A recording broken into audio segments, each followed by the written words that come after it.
Bob, it's a beautifully breezy spring day, and spring day. Yeah, and we're in the back of the Burtkin Cottage, which is an old miner's cottage here in Mariposa. Typical of the kind of house that might be built in the 1870s, 1880s in Mariposa. You know, we were talking the other day about settlements. Yeah. How this got to be a town. Sure. How did this get to be a town?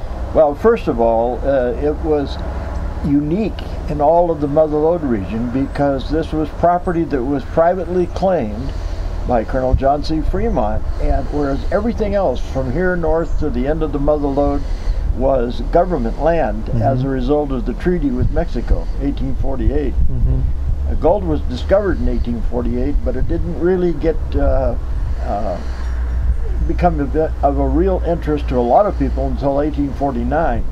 Fremont had this Mexican land grant, which was a floating grant, and he was able to move the boundaries of the grant up into around the town of Mariposa because this is where the gold was. And gold was probably discovered in Mariposa, down on Mariposa Creek, about 1849, and Fremont had sent a group of Mexican miners over here to begin the development. And they arrived here and they began mining here in 1849. Now all of this was placer mining.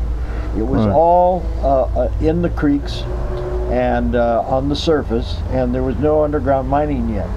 Do you know the placer miners and the early guys? They were here. They dug the gold out of the creek. When they dug it all up, they moved on. But you know, there was other things that created a settlement here. Made it more of a permanent village rather than a couple of guys camping out on the side of a creek. Well, that process all started when Fremont leased the Mariposa property, the mine site and the town site of Mariposa, to an investment firm out of San Francisco called Palmer Cook and Company. And they came here in early 1850 and they laid out a town and began mining. And when they laid out the town, it was just a matter of laying out a grid work, but it was all straight, and which was unusual for in the Mother Lode. Fremont didn't really have title to any of this under American law until 1856. So that first 5 or 6 years here, Fremont, well, he claimed this, and only a few people really disputed his claim. What he did is he had an attorney here by the name of Green B. Abel, who had his office set up in your building. Green B. Abel, and he was set up in your building, the Gold Coin. That's the Fremont Adobe. That was a building that was built by Fremont in 1850 for the purpose of providing housing and offices for the people that were going to develop this here.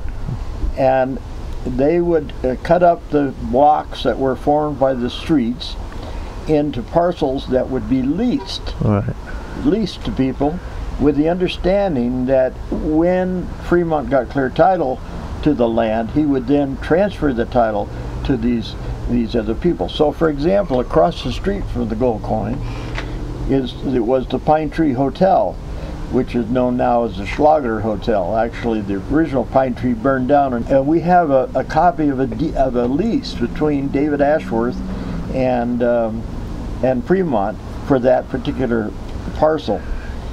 When you talk about 1850, we're talking about government kind of coming into focus here. Well, barely.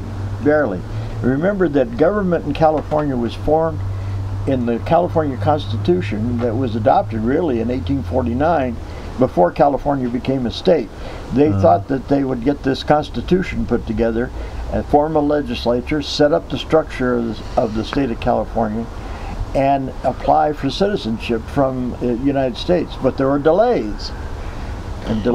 Government is about delays. Yeah, the delay was back in Congress. Oh, that nothing's changed, Nothing changed.